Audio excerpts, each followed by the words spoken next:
Bienvenue dans Il y a du bruit dans la bobine, un podcast où l'on cause cinéma avec passion, où l'on découvre et redécouvre sans prétention. Ici règne bonne humeur et un brin de mauvaise foi. On n'est pas toujours très pro et ça s'entend parfois. On est surtout deux copains, un micro et des films. Et on a mélangé tout ça pour le meilleur ou le pire.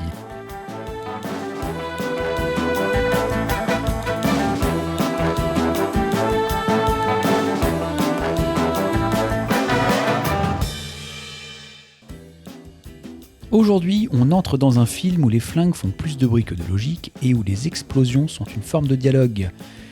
Entre parodie et gros muscles, on vous parle de Last Action Hero, le film culte de John McTiernan. Et pour co-animer cet épisode, je suis avec celui qui m'a dit « Vas-y Cédric, fais gonfler tes pectoraux et fais-nous enfin un épisode sur un putain d'actionneur des années 90. » Manu. Et moi, je suis avec celui qui est convaincu de m'avoir fait découvrir un super film. Comment t'es dégueulasse, putain! Oh la vache! Mais ça se fait tellement pas! Ambiance! Ouais, non, bah alors là. Bon, avant de rentrer dans le débat, Manu, posons les bases. De quoi que ça cause, Last Action Hero? Bah, c'est à cause du film préféré de Cédric. Alors, c'est pas le film préféré, c'est un de mes films préférés. Bon, alors, c'est l'histoire d'un gamin qui est complètement obsédé par les films d'action. Ça pourrait être un peu ma vie, en fait. Bah, c'est ce que je me suis dit en le voyant. Donc, le genre de film où tout explose, où le héros ne rate jamais sa cible et fait des punchlines face cam toutes les 3 secondes. Et où les méchants attendent gentiment, un peu comme des PNJ, qu'on leur tire dessus. Et puis un jour, grâce à un ticket de cinéma doré magique, il se retrouve littéralement à l'intérieur du dernier film de son film préféré. Jack Slater 4. Jack Slater 4. Bon, sauf que, bah, évidemment, une fois dedans, tout fonctionne avec les règles du cinéma actionneur de l'époque, en fait. Bon, ça, les faux raccords, les voitures qui explosent pour rien, beaucoup de name dropping, de clins d'œil, etc. Et beaucoup de caricatures. Et surtout, bah, c'est ça le plus important dans le film, c'est qu'il rencontre son héros, Arnold Schwarzenegger. Alors, il rencontre pas Arnold Schwarzenegger, il rencontre Jack Slater. Oui, tout à fait.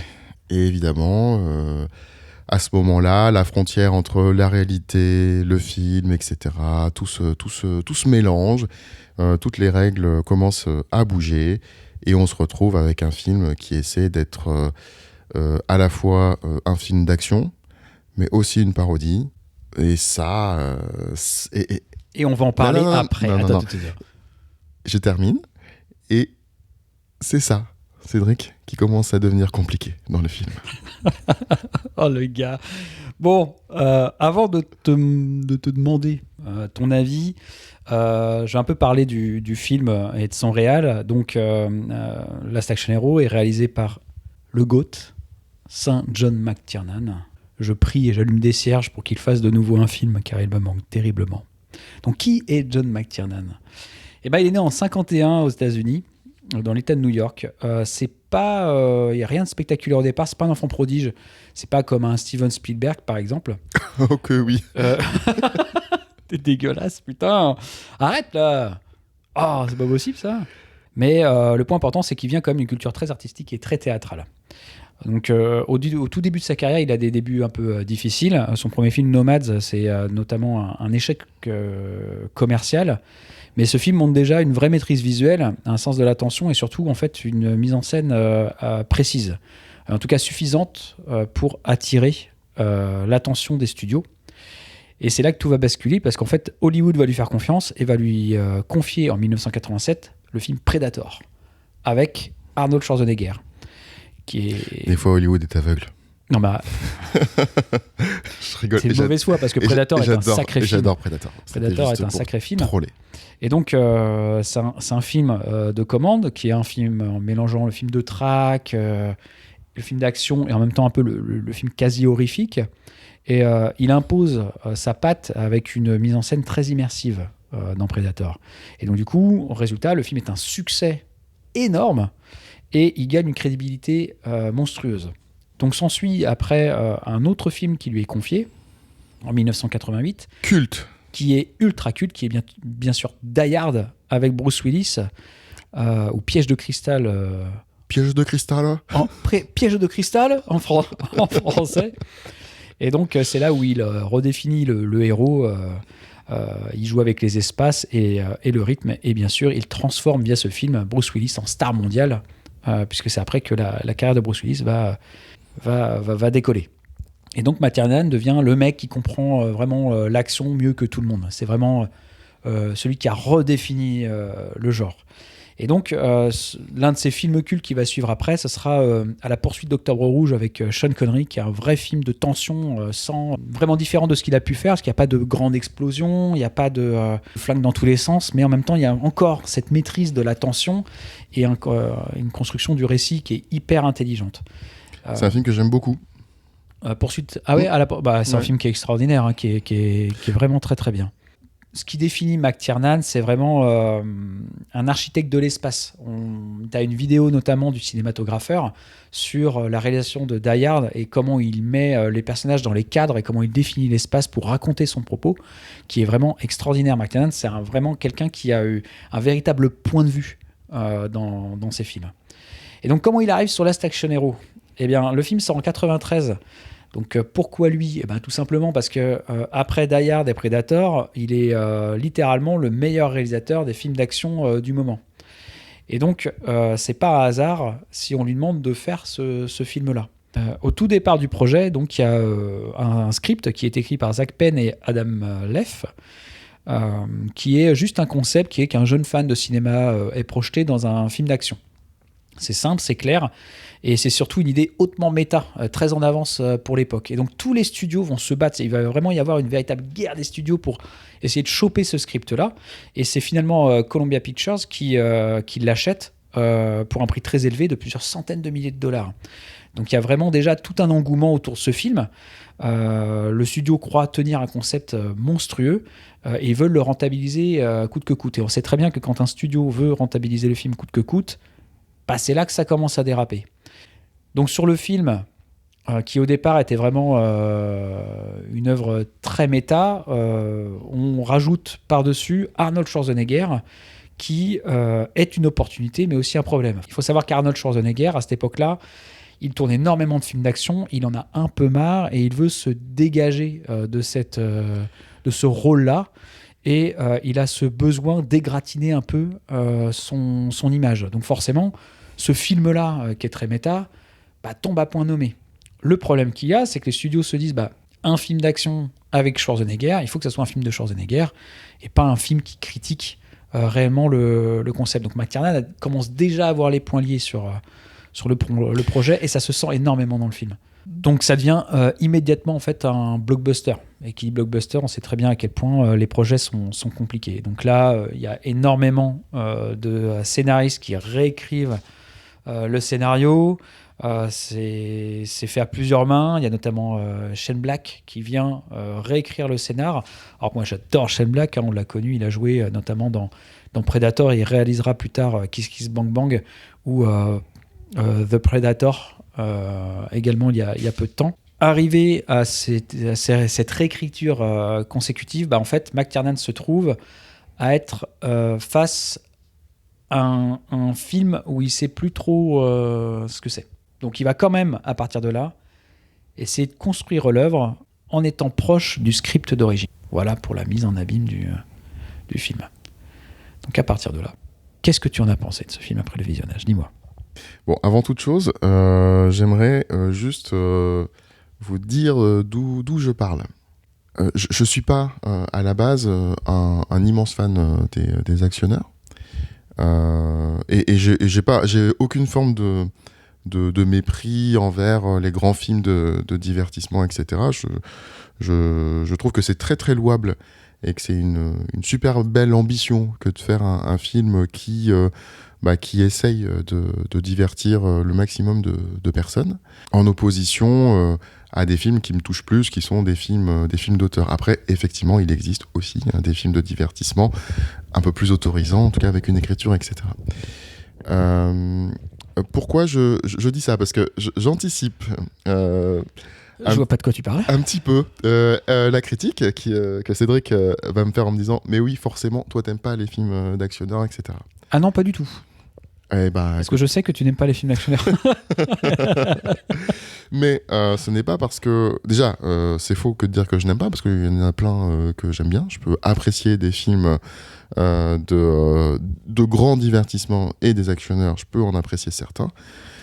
Donc en fait, tout ça pour dire que je vais juger, entre guillemets, le film, non pas parce que c'est pas un film d'auteur, mais je vais le juger par ce qu'il est, et essayer d'être le plus juste possible. Ça annonce direct la couleur. C'est bien, au moins tout le monde est prêt. Tout le monde est prêt. Comment démarrer? En fait, quand j'ai pitché le film et quand tu as expliqué un petit peu la genèse du film, je me suis dit, ouais, c'est vachement bien, ça aurait été un super film. Vraiment, je trouve le pitch génial. Je trouve qu'il y a des idées assez intéressantes dans le film, mais je trouve qu'il n'en fait pas grand-chose. Je trouve que le film a un vrai problème de ton. C'est pas suffisamment potage pour me faire rire, c'est pas suffisamment drôle, c'est pas suffisamment what the fuck pour me faire vriller. Je trouve qu'il y a un vrai positionnement dans le film qui est vraiment... Et je comprends le positionnement en fait, je le comprends. Mais qui, moi, me fait passer complètement à côté du film. Je ne ressens vraiment pas beaucoup d'émotions. Il y a très très peu de choses qui m'intéressent à l'image. Tu l'as évoqué tout à l'heure à juste titre, le plus gros problème c'est Arnold Schwarzenegger, parce que depuis Terminator 2, on voit bien qu'il veut se Disneyifier, qu'il veut faire, de toute façon il le dit lui-même, qu'il ne veut plus tuer, qu'il veut faire des films pour les enfants. Et c'est l'une des limites du film, vraiment, c'est qu'en fait elle est PG-13, donc en gros il y a des allusions adultes un peu sexuelles ou un peu grivoises, on va dire ça plutôt comme ça. Qui sont dans le film, dont les gamins ne pannent que dalle. Enfin, franchement, il faut... Ce qui fait que ce côté enfantin a vraiment du mal à cohabiter avec le côté actionneur, a vraiment du mal à cohabiter avec les références, parce que je suis désolé, mais un gamin de 13 ans, les références sur Hamlet, sur plein de choses qui sont listées dans le film, en fait, il les panne pas, enfin, hormis s'il a une énorme culture. Donc en fait, voilà, pour moi, c'est l'histoire d'un film qui a le cul entre deux chaises, entre plusieurs chaises. C'est un espèce de bordel, en fait, ce film. Il y a des trucs que j'aime bien, que je sauve bien, il y a des références qui me font marrer. Mais je trouve que le film est trop en retard sur ce qu'il a à dire, véritablement. Je trouve qu'il parle d'un cinéma, en tout cas quand il est sorti, qui est déjà mort et enterré. Personnellement, je trouve que Die Hard 3, donc qui est réalisé par McTiernan, ouais. est beaucoup plus en adéquation avec presque son époque et presque un peu avant-coureur du cinéma de l'action des années 2000, avec un grain qui est beaucoup plus âpre, qui est beaucoup plus austère, avec une checky cam, un cinéma qui est un peu plus cuté, avec ce qu'on va retrouver après dans Mission Impossible 3, dans Jason Bourne, ce genre de film-là. Je trouve que ce film est vraiment en retard, en fait. Bah, figure-toi que moi, je suis pas d'accord avec toi, parce que je pense que pour l'époque, c'est un film qui est, au contraire, hyper en avance. Le gros problème qu'a ce film, et tu l'as cité, c'est son problème de ton, parce que il y a des passages où le sujet du film est bien présent, on va l'aborder après, et au contraire, il y a des passages qui sont très enfantins pour pouvoir coller en fait au tout public. Et en fait, c'est deux univers qui ne cohabitent pas du tout, ce qui fait qu'en effet, tu as des faiblesses dans le film. Le film est sorti en 93, tu parlais d'ailleurs 3 par McTiernan également, qui est sorti en 95. On est loin du cinéma d'action qui est mort et enterré. Hein.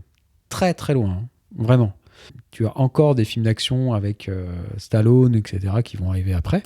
Mais tu auras également aussi de Speed qui va arriver après. Ah oui, mais Speed, c'est autre chose. C'est pas du tout le même cinéma d'action. On est beaucoup plus sur du Die Hard 3, sur ce qui va se faire après. Là, le cinéma dont il parle, excuse-moi, hein, mais le cinéma dont il parle du cinéma très 80, néon, très presque premier degré. Et c'est tout ce qu'il essaie de caricaturer dans le film, en fait. Et dans les Speed et ce genre de films-là, on est dans quelque chose d'un peu plus réaliste et on est vraiment passé à l'étape d'après, en fait. Oui, bien sûr, je suis entièrement d'accord avec toi. Là, en fait, ce que fait McTiernan, c'est pas une parodie. C'est pas ce qu'il veut faire. Le film, en fait, ce qu'il veut faire, c'est détruire c'est le monstre qu'il a créé.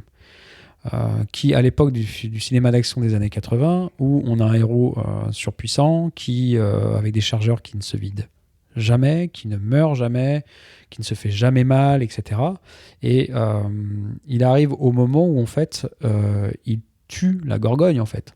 Il tue ce mythe qu'il a lui-même inventé via ce film-là. Évidemment, comme je le disais, le problème qu'il y a dans ce film, c'est que... à savoir quand même que il faut savoir qu'il a été écrit tellement maintes et maintes fois qu'il y a un calendrier à sortir. Le film est un échec à sa sortie. Il sort l'été 93 en même temps que Jurassic Park. Évidemment, on ne peut pas comparer les deux films. Et de plus, en fait, il faut comprendre qu'il est tellement réécrit qu'il est en cours de réécriture le scénar au moment où McTiernan est obligé de commencer la réalisation. Donc la réalisation de ce film-là est un cauchemar. Mais vraiment, il y a plein de scènes qui sont re-shootées parce que trop violentes, trop âpres pour un tout public. Le studio vraiment commande. C'est très très compliqué. Mais ceci étant, ce que le film raconte, c'est de se rendre compte que ces films d'action des années 80, ce n'est pas la réalité. Que de montrer qu'il y a une véritable différence avec la réalité. Et c'est ce que montre le film une fois que Jack Slater revient arrive dans le monde réel. C'est que l'imagerie fantasmée en fait, du héros des années 80 est ridicule et qu'il est temps en fait de détruire le mythe. Et c'est ce que fait McTiernan dans ce film-là. Et c'est d'ailleurs pour ça que le film devient culte après, parce que à l'époque, quand il est sorti en 93, tout le monde s'attendait à Schwarzenegger. C'est un film d'action à la True Lies, à la Terminator, tous ces films d'action qui... Bon, Terminator, on va peut-être mettre ça à part quand même. Et à l'époque, quand le film est sorti, tout le monde est allé voir ce film en pensant voir exactement la même chose. Ce héros surpuissant, plus fort que tout le monde, des explosions dans tous les sens, etc. Sauf qu'ils n'ont pas compris le propos. Et le film est devenu culte après parce que on comprend a posteriori que ce film-là détruit le mythe du cinéma d'action des années 80. Alors, je suis pour le coup pas d'accord avec toi parce que, en fait, les clichés sont là, mais ils ne les démontent jamais vraiment. Parce que même dans la deuxième partie, où moi j'ai bien aimé le fait d'être confronté au monde réel et de se rendre compte qu'en fait que tous ces gadgets-là ne marchent évidemment pas. En fait, dans la deuxième partie, en fait, c'est exactement comme dans la première. Hein. Il a juste moins de balles, il est juste un peu blessé, il est juste un peu high. La scène de sauvetage à la fin, c'est improbable, ça n'existe pas. C'est typiquement dans les clichés des actionnaires. Il n'y a rien qui te montre, alors que c'était hyper intéressant, hein. Il n'y a rien qui te montre, en fait, la différence des deux mondes. Oui, c'est un peu plus crasse-pouille. Oui, les gonzesses, elles sont genre normales. Bon. Mais c'est ça qu'il montre en fait. Ouais, mais c'est au-delà des films d'action, de la scène de sauvetage, des films avec les flingues qui ont l'imitation de balles, c'est quand tu regardes le film, quand il est dans le film Jack Slater, tout est ultra coloré, avec toujours un grand soleil, ouais, bien sûr, toutes les nanas sont canons, etc. Et en fait, ce qu'il dénonce à travers ça, c'est l'imagerie du cinéma d'action des années 80. Moi, je pense qu'il ne le dénonce pas. Mais il le dénonce complètement. Moi, je pense qu'il ne le dénonce pas parce que les clichés, comme je te dis, les clichés sont là et sont pas démontés. C'est-à-dire qu'à la fin, le personnage du gamin, il n'a aucune évolution par rapport à ce qu'il a vu et par rapport à ce qu'il a aimé. C'est-à-dire qu'il a toujours le même point de vue. On reparlera de ce comédien-là un petit peu plus tard. En fait, je pense que quand tu dis que c'est pas une parodie, pour moi, c'est une parodie. Je trouve que c'est clairement une parodie. Une parodie pas assez drôle, une parodie pas assez poussée, mais c'est une parodie. Les vannes, etc., over the top, plus loin que machin, etc. Mais sauf qu'en fait, les potards sont pas assez poussés pour que ça devienne vraiment grotesque.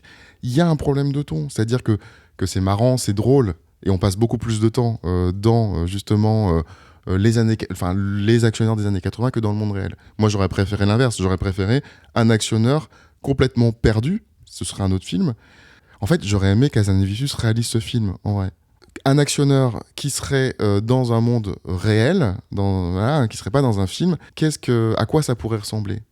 J'aurais vraiment adoré voir ce film-là. Mais le film passe quand même une partie de son temps à nous remontrer des clichés qu'on a déjà vus, sans vraiment nous expliquer que on sait que c'est un film parce qu'il y a un écran, parce que voilà, on va rentrer dans l'écran, ce que j'ai trouvé bien. Mais il n'y a pas vraiment de critique qui soit suffisamment précise, pointue dessus. Et je comprends pourquoi le film n'a pas marché. C'est pas, enfin, je suis pas un spécialiste, mais je pense pas que c'est uniquement parce qu'il avait Jurassic Park en face. Je pense que le film était vraiment en retard sur ce que les gens regardaient. Et la même année, il y a eu une vraie parodie qui est sortie, Hot Shot. Et ben franchement, je me prends des barres de rire avec Hot Shot parce que c'est une vraie parodie assumée des as avec un ton, une écriture. Et là, il n'y a pas d'écriture, quoi.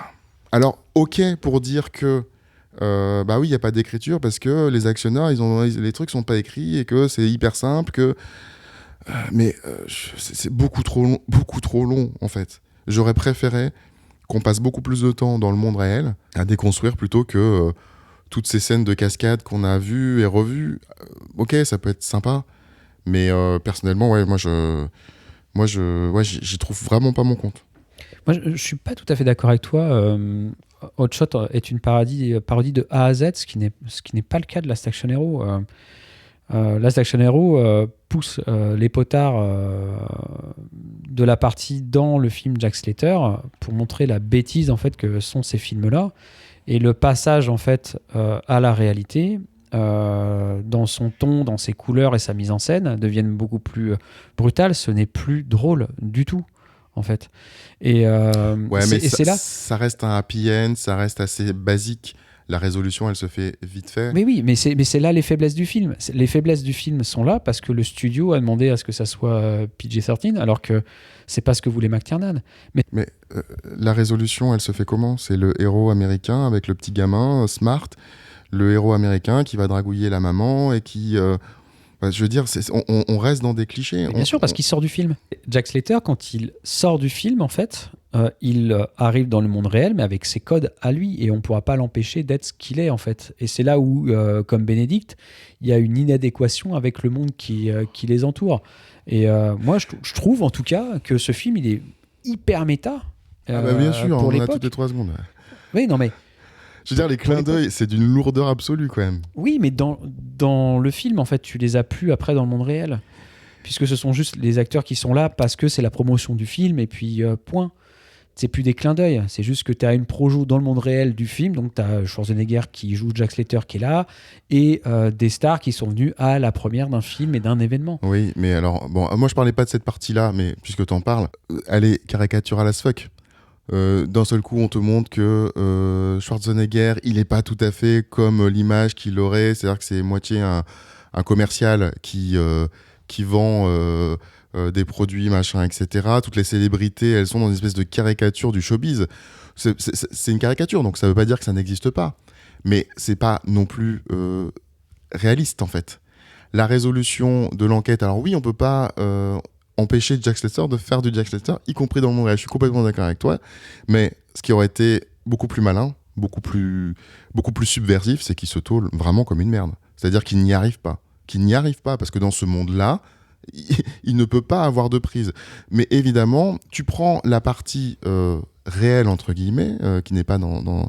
Ça s'intègre encore dans un actionnaire classique où on a une résolution toute simple et c'est pas très très compliqué. Et ben, c'est ces moments-là, en fait, qui sont des moments de faiblesse, c'est ce que je te disais. Mais de la faute de Columbia et pas forcément de la faute de McTiernan. C'est surtout que ça ne correspond pas au film d'action de l'époque. Ça détruit le mythe, ça pousse le mythe. Mais ça correspond à rien. En soi, parce qu'il n'y a pas eu de suite. Je veux dire. Il n'y a pas besoin de suite. Non, mais il n'y a pas eu de. On n'a pas lancé un nouveau mouvement, un nouveau style d'actionneur, puisqu'il y avait déjà une trajectoire qui a été prise sur des anti-héros, dont McTiernan est quand même l'un des pères, avec Die Hard, où on voit un héros qui est quelqu'un de lambda, on va dire, dans Die Hard. Oui, mais qui affronte une armée de terroristes à lui tout seul, sans problème. Bien sûr, mais avec une psychologie, avec une sensibilité, avec quelque chose qu'on n'a vaguement pas, enfin, qu'on n'a pas du tout chez les autres héros. Il a construit ça. On peut pas... voilà. Il a construit une espèce d'héros un peu anti-héros, un peu plus sensible, en fait. Et il y avait déjà une trajectoire beaucoup plus, un peu plus réaliste entre guillemets, un peu plus noire. Et ça a été le cinéma après des années 2000 où on a eu tous ces films, comme on l'a dit tout à l'heure, hein, que ça passe par Speed un peu plus tôt, mais Seven, Jason Bourne, qui sont des choses qui sont beaucoup plus sombres avec ce grain et qu'on retrouve vraiment dans Die Hard 3. Ouais, je suis pas sûr que tu puisses comparer Seven, un film d'action des années 90. Non, mais c'est une on patte. parle de Fincher. Ouais, non, mais Fincher, il a une patte ultra sombre par défaut. Seven, ça joue sur du buddy movie, ça joue sur des codes en fait que l'on a eu. C'est un thriller évidemment, mais ça joue sur des codes qu'on a pu avoir aussi. Ouais, mais si tu parles de buddy movie, on est quand même loin de Tango et Cash, tu vois. Oui, mais là aussi, on parle de buddy movies dans ce film-là. On est. Ouais, non, je suis pas d'accord. Pour moi, c'est pas forcément un buddy movie. Après, moi, le truc qui me gêne le plus dans le film, et tu l'as évoqué, pour moi, c'est Schwarzenegger. C'est-à-dire que je commençais à en parler tout à l'heure avant qu'on change de sujet, mais il a vraiment initialisé avec Terminator 2 un changement. C'est-à-dire qu'il voulait plus jouer les mascutaiseux, qui bagarraient, etc. Il voulait faire des films pour enfants. Et toute sa filmo, à partir de Terminator 2, c'est que des films pour gamins, en fait. On n'est plus dans le côté un peu plus ténébreux, etc. Il fait du divertissement. Tu hausses les sourcils, mais je te laisse vérifier. Il avait initié ça avec Danny DeVito juste avant. Dans Jumeaux. Mais le reste de sa carrière, c'est purement des films qui sont pour les enfants, en fait. Moi, je pense que c'est le plus gros problème du film. C'est-à-dire que en voulant faire un film pour enfants, parce que clairement, et en mettant un comédien tel que Schwarzenegger qui a pas grand-chose à défendre dans le monde réel, par exemple, parce que, comme tu le disais il y a quelques secondes, il se rend compte qu'il n'a pas de pouvoir, que c'est un mec lambda, qu'il est mortel. Il y avait tellement de comédiens. Là, je voyais tellement un super bon film. Et malheureusement, Schwarzenegger, ce n'est pas un bon acteur. C'est pas un bon acteur. C'est autre chose. C'est une aura, une présence, un charisme, c'est tout ce que tu veux, mais c'est pas un bon acteur. Tu prends par exemple Sylvester Stallone, qui, lui, pendant toute cette période-là, a décidé d'assumer le côté un peu bas du front, premier degré, etc., sans vouloir faire de l'acting, etc. Ça lui va bien, on y croit, il n'y a pas de problème. Mais là, on a quand même un comédien qui essaye quand même dans le film de nous expliquer qu'il peut quand même avoir des émotions et que machin. C'est juste pas possible, quoi. Je trouve que je vois pourquoi il est casté, je vois pourquoi c'est lui, il n'y a pas de problème, mais je trouve que ça ne marche pas du tout. En fait, il fallait un acteur de film d'action. Le film parle des actionneurs des années 80. Il te faut un acteur qui est capable d'accepter d'égratigner son image. Il égratigne pas du tout. C'est un film pour les gamins de 13 ans. Il égratigne rien du tout. Ouais, mais alors, bon, attends. Et dis que j'ai raison, c'est tout. Non, pause. Non, pas de pause, si, on enregistre. Pause. Façon Lily et Marshall lors de la dispute. Et on se dispute même pas en plus. Pause. En fait, il faut savoir une chose. C'est que Schwarzenegger n'a pas été casté. Schwarzenegger est arrivé sur le projet. Il est producteur, il y avait son nom. Laisse-moi finir. Mais c'est fou d'être aussi agressif comme ça. Là. Allez, vas-y, parle. Cette toxicité, je n'en peux plus. Allez. Donc en fait, quand il arrive sur le projet, lui, c'est qu'il cherche vraiment un rôle qui va détruire son image, justement, du bodybuildé des films d'action. Et donc, c'est gagné, hein. Mais il me laissera jamais finir. Il y a un moment donné, qu'est-ce que vous voulez que je fasse? C'est juste pas possible. Quand il arrive sur le projet, la Columbia espère un blockbuster, mais laisse encore beaucoup de liberté à McTiernan. Ce qui fait que la volonté de Schwarzenegger d'égratigner très fort son image, elle est encore vraiment possible. C'est à partir du moment où, en fait, Columbia va vraiment mettre les mains dans le projet et faire réécrire plein de fois le scénario par beaucoup de personnes, qu'en fait, tu vas avoir ce côté très coloré, très PG-13 pour vraiment, en fait, en faire un film tout public pour essayer de ramasser le plus de thunes.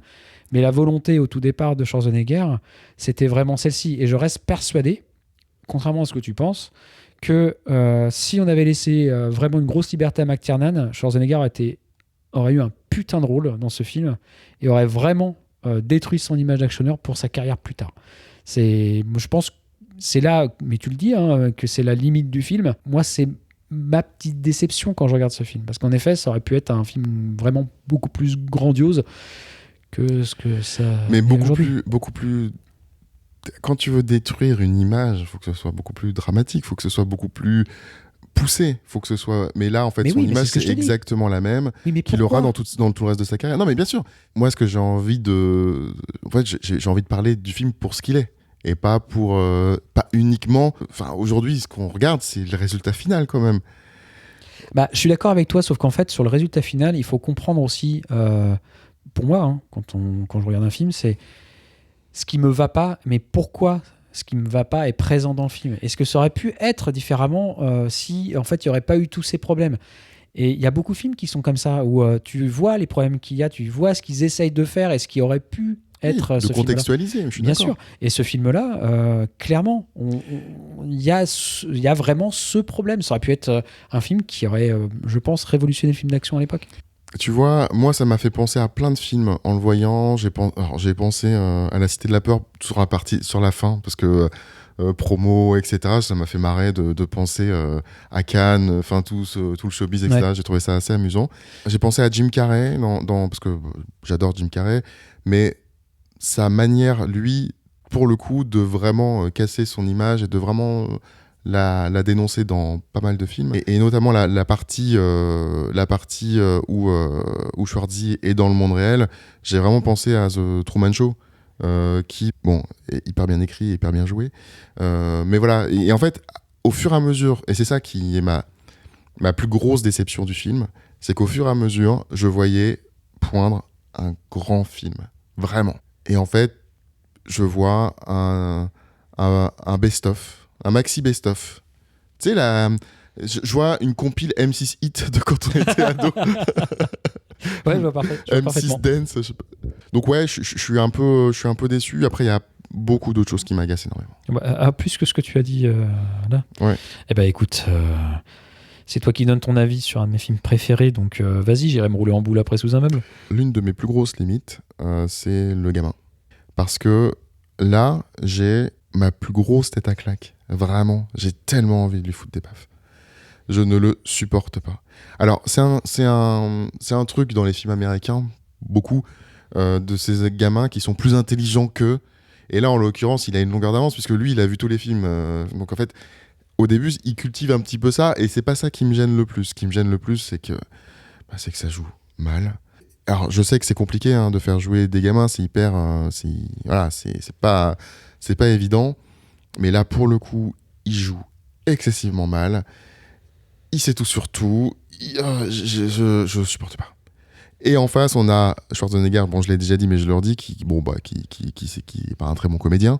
Donc, ça met quand même le visionnage très, très compliqué. Ça va, Cédric ? Bah, ça va, oui, ça va. Après, moi, j'aime beaucoup ce que caractérise ce gamin, parce qu'en fait, ce gamin, ça pourrait être moi ou tous les gamins de mon âge qui étaient fans du cinéma des années 80. C'est que malgré tout ce qu'il peut voir, en fait, il n'est jamais impacté par les effets les effets négatifs du personnage. Il n'est jamais affecté, en fait, par le fait que Jack Slater l'envoie bouler. Il n'est affecté par rien, ce gamin, en fait, parce qu'il il idolâtre complètement. Et pour moi, pareil, ce personnage-là caractérise le spectateur qui est constamment rassuré d'être dans un environnement où tout est sous contrôle, tu vois. Et ce personnage-là, pour moi, montre ça, en fait. Alors, il joue pas très bien, je suis entièrement d'accord avec toi, mais le personnage en lui-même caractérise ça. Et c'est en ça où je pense que quand on parlait de l'échec commercial de Last Action Hero quand il est sorti en 93, c'est que la plupart des gens qui sont allés voir ce film étaient comme ce gamin-là. Sauf qu'en vérité, on leur a montré quelque chose qui était tout autre. Bah non, parce qu'on leur a montré un actionneur cliché et c'était Non, pas complètement. Non, je trouve que le ton n'est pas assez clair pour comprendre. J'ai lu que la promotion a été assez agressive et il y a eu 2-3 petits scandales, notamment avec la poupée gonflable quelque temps après les attentats. Bon, il y a eu... Donc je pense qu'il y a eu une espèce de ras-le-bol aussi à ce moment-là. Alors aujourd'hui, on a aussi des effets. On voit Timothée Chalamet qui est un peu en souffrance avec la promo de son dernier film parce qu'en fait, il en fait des caisses. Et d'après ce que j'ai lu, oui, c'était aussi le cas sur Last Action Hero venant de de Schwarzy qui en faisait vraiment, vraiment beaucoup. Donc je pense qu'il y a peut-être aussi une lassitude à ce moment-là du procédé. Alors, à savoir quand même, je te coupe juste 2 secondes, c'est que tu as entièrement raison. À savoir que, je vais encore défendre Schwarzenegger, mais c'était une demande du studio. À savoir que le budget, c'était 80 millions à l'époque. Hein. Donc c'est un sacré budget pour un film d'action. Il faut savoir que je crois, il me semble que c'est un quart ou un tiers, un quart peut-être quand même, parce que sinon ça fait beaucoup, qui était dédié au marketing. Mais souvent, le budget marketing n'est pas compris dans le budget du... Alors si, là pour le coup, en gros, c'est au global. Okay. Le budget, c'est au global. Et donc, en fait, les studios ont poussé le film, mais comme c'est un film d'action avec Schwarzenegger. Ouais, mais là où je veux en venir... C'est pas une comédie, il n'y a pas un côté parodique, il n'y a pas tout ça. Les gens, non mais... Dans la promo, c'était comme ça. Oui, mais c'est ça, c'est que c'est un ovni, ce film, qui est mal vendu. Et entièrement d'accord. Et mal compris. Mais en même temps, dans ce qu'il voulait expliquer, il est relativement maladroit et pas assez tranché, pour moi. Il n'est pas assez clair. Il n'est pas assez psychologisant. Moi, je comprends aussi pourquoi est-ce que les gens sont passés à côté. Et bon, je sais qu'on... mais tu vois, j'ai une question à te poser. Oui. Si, à la sur les campagnes marketing, on avait présenté le film tel qu'il est, est-ce que tu crois que l'engouement aurait été... est-ce que les entrées auraient été plus importantes que ce qu'il n'a été au moment de sa sortie? Je pense... Moi, je suis pas convaincu, tu vois. Non, mais je pense que le problème, c'est pas uniquement le marketing, c'est le film tel qu'il est. Je pense que le film est branque-ballant. Je pense que c'est un film, tu le disais, qui a été... réécrit, réadapté avec plein d'injonctions à peu près partout, etc., sans une liberté totale de l'auteur. Des fois, c'est bien, mais des fois, visiblement, ça fait pas que des chefs-d'œuvre. Je pense que le film... Je vais dire un truc. C'est pas un troll. C'est pas un troll. Un troll. Un troll. Un troll. Mais j'ai quand même l'impression qu'on essaye quand même depuis quelques temps de survendre ce film-là comme étant, oui, mais tu comprends, les gens n'ont pas compris à quel point c'est méta, à quel point c'est vachement machin, c'est hyper profond, etc. Calme-toi, hyper profond, faut pas pousser non plus. Hein. Non, mais moi j'ai lu un peu sur le film et à chaque fois on me dit, bah oui, c'est hyper intéressant, c'est hyper novateur, etc. Bon, honnêtement, je trouve qu'on a tendance à essayer, mais d'une manière générale, à essayer de justifier ses goûts en expliquant au monde et à la terre entière que finalement le film n'était pas tout à fait ce qu'on a voulu dire et que en fait il voulait dire des choses qui n'étaient pas dans le film. Et on le fait tous, hein, sur nos petits coups de cœur, etc. Mais là, pour le coup, je ne relève pas. Mais là, pour le coup, sur ce film-là, ça me paraît tellement flagrant parce que je trouve, après c'est mon point de vue, mais je trouve que le film se plante, vraiment. Alors que, franchement, alors si, le film a du mérite, il m'a donné envie de voir plein d'autres films qui traitent un peu du cinéma et qui parlent du cinéma. Alors je sais que toi, tu adores les films qui parlent du cinéma. Ouais, moi, je suis un peu fatigué des films qui parlent du cinéma, mais néanmoins, j'adore les films qui parlent du cinéma quand il y a un vrai réalisateur derrière.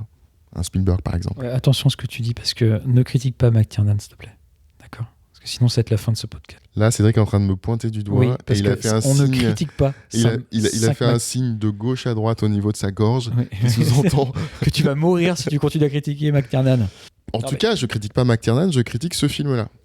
Alors, tu vois, ce qui est intéressant, c'est que avec tout ce qu'on se dit, c'est là où aussi je voulais en venir, hein, in fine. C'est pour ça que je te parle aussi énormément de pourquoi tout ce qui a entouré la réalisation du film, les réécritures, etc. C'est parce qu'entre le script final qui dénonçait quelque chose, à la fin, dans sa production, à cause des studios, il devient l'archétype de ce qu'il voulait dénoncer. Et ça, moi, je trouve ça aussi hyper intéressant de se rendre compte à quel point, en fait, un film, quand en fait il y a une bonne idée, à quel point l'argent et des pressions en fait autour des réalisateurs finissent en fait par détruire en fait un film.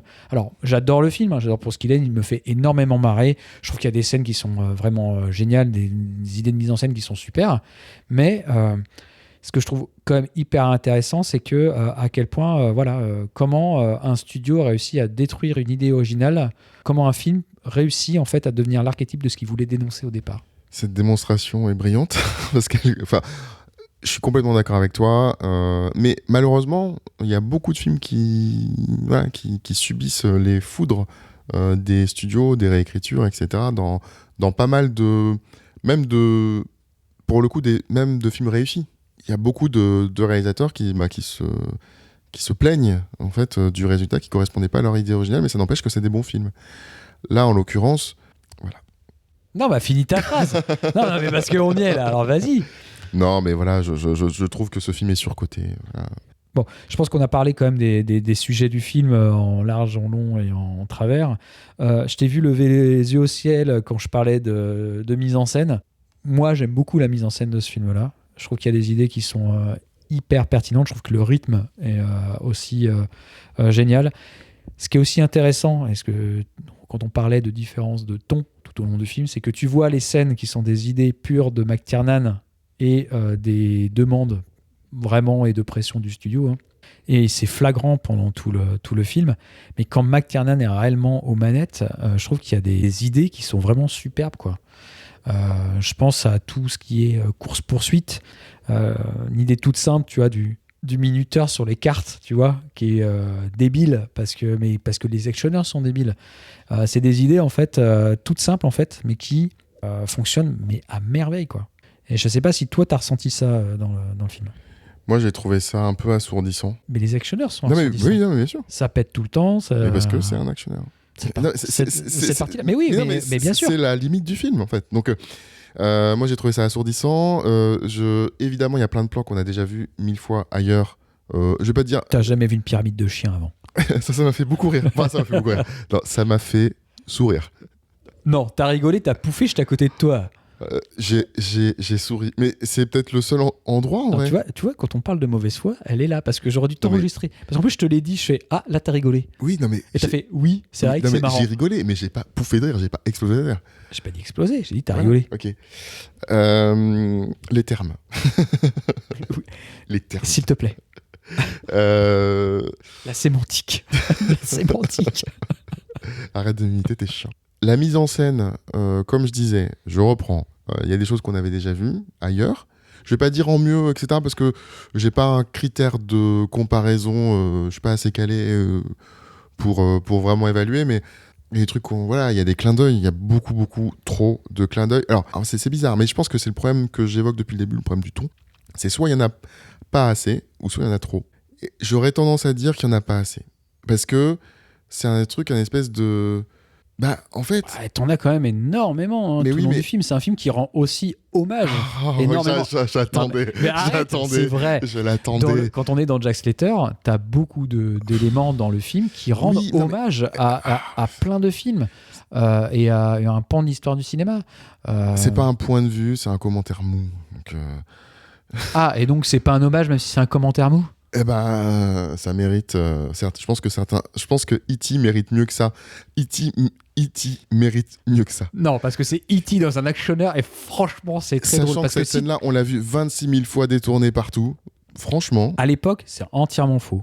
Bon, ok. Bah non, mais tu peux pas dire on l'a vu plein de fois quand tu le vois maintenant, alors que t'as vu ça 36 000 fois dans des films qui sont sortis bien après Last Action Hero. Ça n'a pas de sens. Ok, très bien. On l'a vu après coup, mais quand il a commencé à pédaler, tu savais ce qui allait se passer. Alors oui, pour reprendre ce que tu disais tout à l'heure à juste titre, on s'attend à ça. Donc oui, tout le film, en fait, c'est un film où vous n'allez pas être surpris. Parce que vous avez déjà tout vu. C'est, comme tu le dis, une espèce de bulle, de menu best-of, en fait. Donc je trouve rien d'excessivement original, mais pour autant, ça ne veut pas dire que je jette tout. Il y a des iconographies que j'aime bien, il y a des éclairages que j'aime bien, il y a évidemment le côté un peu coloré, néon, 80, un peu exagéré, que j'aime bien. Il y a 2-3 plans un peu iconiques de Schwarzenegger que j'apprécie. Après, voilà, je suis pas époustouflé par tout ce qu'il met en œuvre. Bon, on a parlé du sujet. On a parlé quand même pas mal des acteurs aussi. Bon, après, il y en a vraiment que 2 en soi. Hein. Alors, il y a plein de caméos. Alors, t'as quand même un florilège de très bons acteurs dans ce film, quand même. Ouais, mais c'est dommage qu'ils jouent pas. Parce qu'on parle de Schwarzenegger et du jeune garçon, je sais plus comment il s'appelle, qui a d'ailleurs fait une Tête à carrière, qui a fait une carrière misérable après. Mais on a quand même Charles Dance Ouais. qui joue le grand méchant et qui est extraordinaire. On a Anthony Quinn qui joue aussi le vieux italien, sicilien mafieux, etc. Il y a énormément de grands acteurs en fait dans ce film-là. Mais moi, j'aime bien cet humour-là. Cet humour comme je disais il y a 3 secondes, c'est-à-dire, t'as un plan, tu découvres un comédien. Enfin, ça, j'aime bien, ça me fait rire. Charles Dance, je l'adore. Je trouve que son méchant est limite poétique dans la deuxième partie. Je trouve que c'est le meilleur perso du film. Ah, je suis entièrement d'accord avec toi. Je trouve que évidemment il a ce physique voilà, très un peu inquiétant, hein.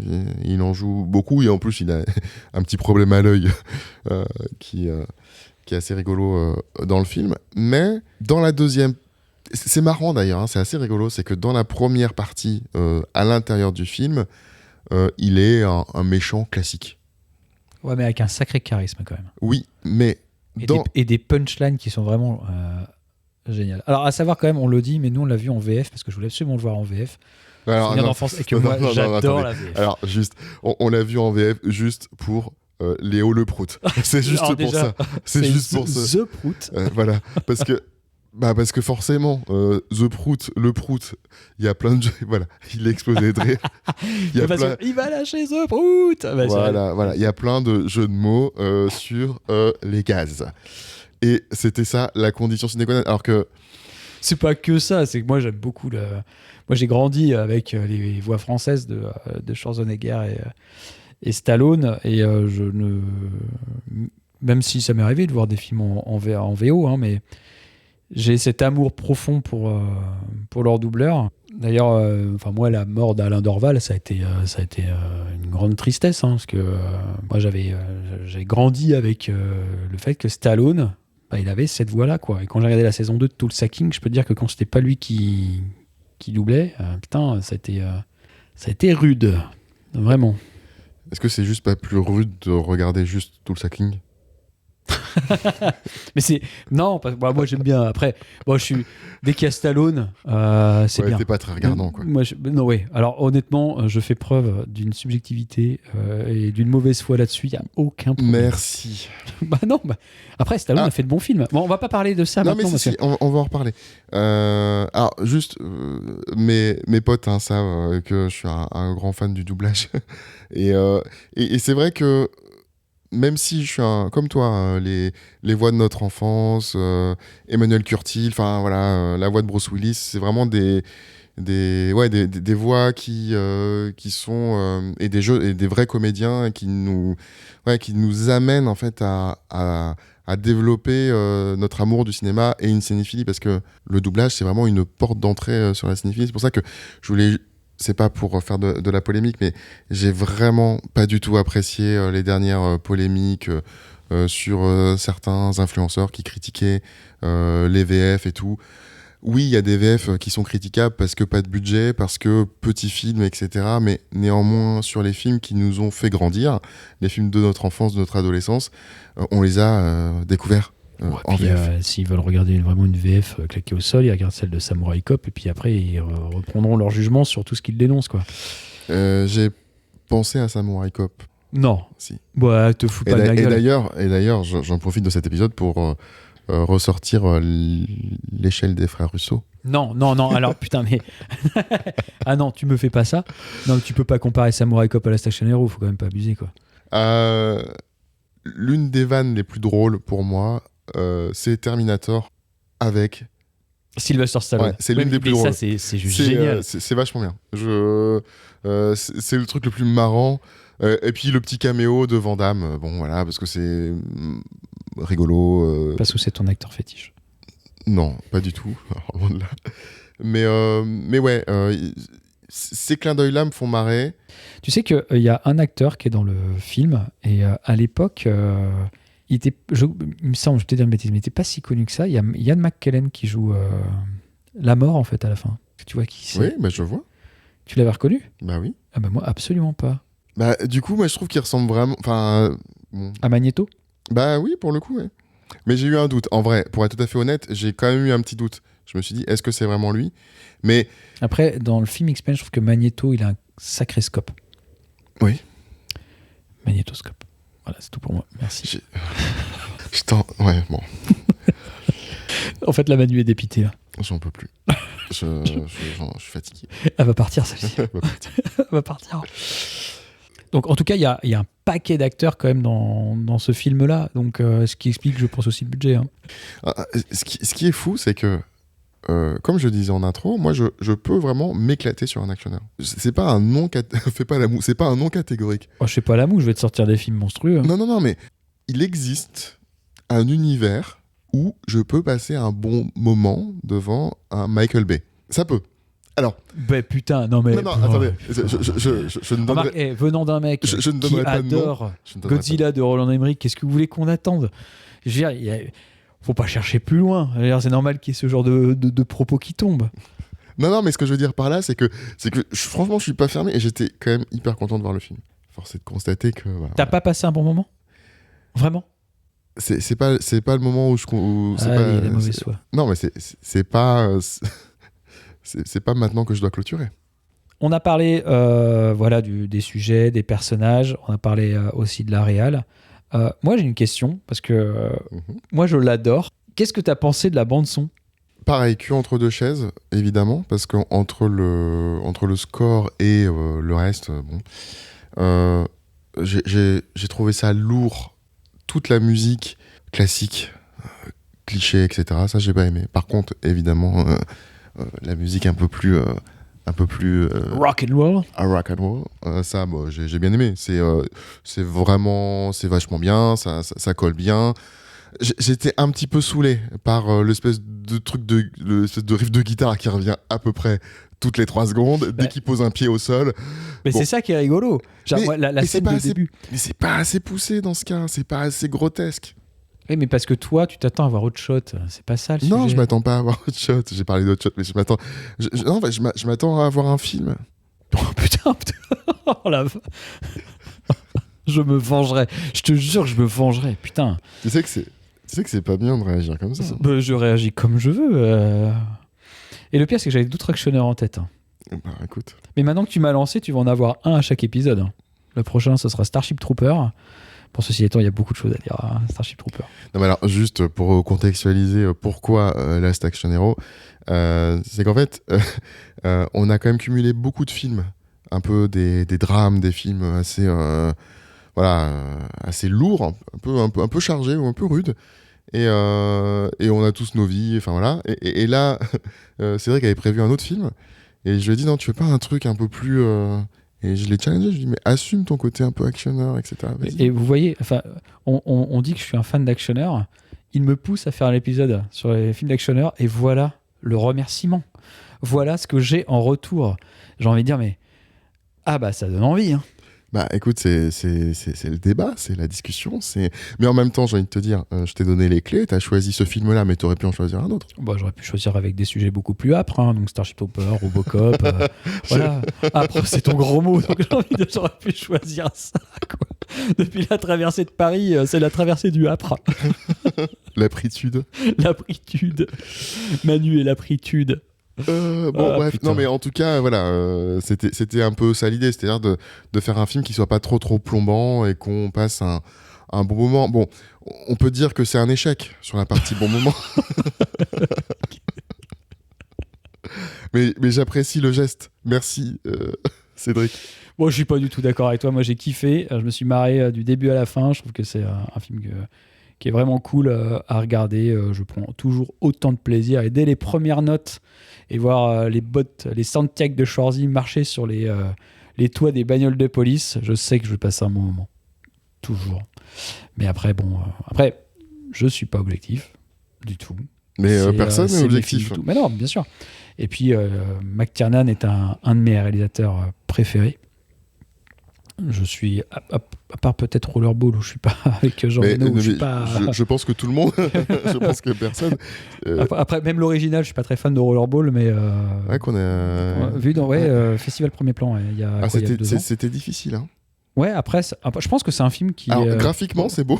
Bon, après, on va peut-être pas faire que On va pas parler de Rollerball, mais en tout cas, McTiernan, c'est vraiment un de mes réalisateurs préférés. Donc, j'aurais pu choisir un autre film. J'ai préféré ne pas prendre un grand classique de McTiernan. Enfin, même si quel film n'est pas classique de McTiernan, c'est comme... si. Medicine Man. Ah oui, Medicine Man, ouais. C'est vrai. Après, c'est comme Tony Scott, hein, tous ses films sont plutôt cultes. Hein, c'est toujours compliqué de trouver un film un peu de niche de ces réalisateurs-là. Mais c'est marrant hein, que t'aies pas eu juste l'idée de choisir un bon film. Putain, allez, on va s'arrêter là. D'accord. Donc, vu que c'est moi qui présentais le film, je dois me taire pendant la sentence. Donc, du coup, avec tout ce qu'on s'est dit, Manu, dis-moi, est-ce que tu recommanderais de voir ce film ? Je savais que oui. Merci, Manu. Alors, du coup, allez, vas-y, je me tais et je te laisse parler. Ça va être rude, mais non, je suis désolé. Je trouve... Alors, j'ai pas passé un mauvais moment non plus, je vais pas mentir. Il y a eu des moments qui m'ont fait sourire. Il y a eu des moments que j'ai trouvé... Là, il est en train de bouillir. Je pense que quand on va couper le micro, je pense qu'il va me pourrir. Je pense que ça va être rude. Bon, bref, j'essaie de me concentrer. Donc, j'ai pas passé un mauvais moment. Mais vraiment pas. Mais j'ai trouvé ça beaucoup trop long. J'ai trouvé que c'était mal découpé. J'aurais préféré être beaucoup plus dans le monde réel et d'avoir cette confrontation de l'imaginaire face à la réalité. Et en fait, Last Action Hero, c'est un film qui croit vraiment. Mais alors, c'est ça qui m'agace, c'est qu'il croit qu'il est en avance parce qu'il est méta. Alors qu'en réalité, il est déjà complètement dépassé avec ce qui arrivera après dans le cinéma d'action des années 2000. Il essaie de déconstruire des codes que le public est déjà en train d'abandonner. Parce qu'on a déjà eu Die Hard, on a eu d'autres films. Résultat, il ne critique pas le cinéma d'action, mais il critique d'un cinéma qui est déjà mort. Donc pour moi, c'est un petit peu tirer sur une ambulance. J'essaie d'être le plus objectif possible. Je pense que si vous êtes fan des actionneurs, oui, c'est un menu best-of chez McDo. Donc bon, allez-y, il n'y a pas de problème. Après, si vous aimez le cinéma... non, je plaisante. Non, je ne permettrai pas. Mais après, voilà, si vous aimez les films qui ont un tout petit peu plus de fond, un petit peu comme moi, écoutez, je pense que ce film est pas fait pour vous. Eh bien, merci Manu pour ton avis. Ça va aller. Oh, putain, je vais me mettre en boule sous mon bureau et chialer pendant 3 semaines. Non, en fait, j'en ai rien à foutre.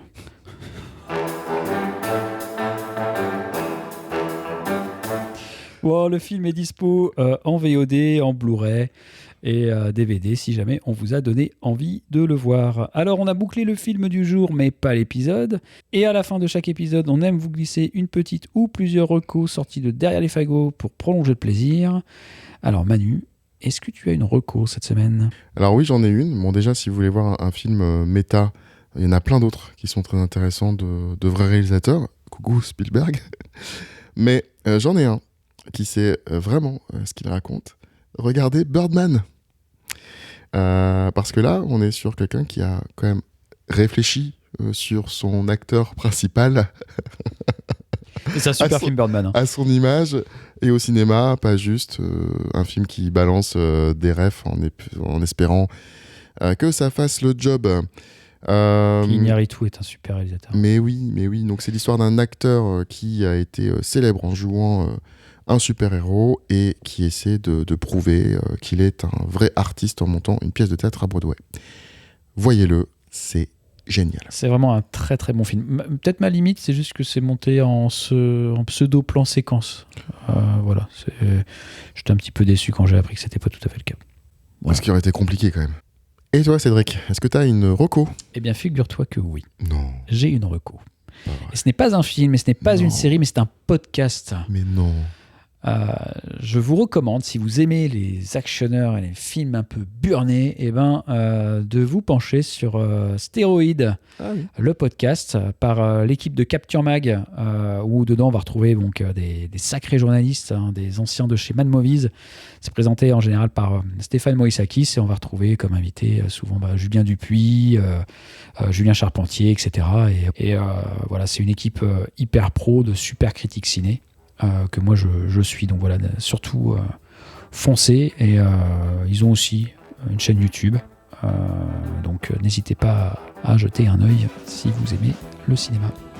Voilà, c'est tout pour cet épisode de Y'a du bruit dans la bobine. On espère que vous avez pris autant de plaisir à l'écouter qu'on a eu à l'enregistrer. Retrouvez-nous, parce que je te dirai pas merci, retrouvez-nous sur yadubruit.com, Instagram et sur votre plateforme d'écoute préféré, mettez des étoiles, des cœurs ou même des petits biceps si ça vous chante, mais surtout gros biceps. Des gros biceps. Mais surtout, parlez-en autour de vous et même à votre chien. Qui sait, on se retrouve très vite pour un nouvel épisode. Allez, ciao. Salut.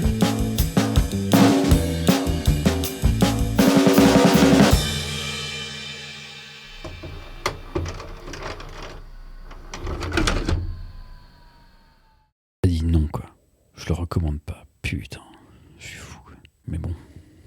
Est-ce que t'es étonné? Non, parce que t'as mauvais goût.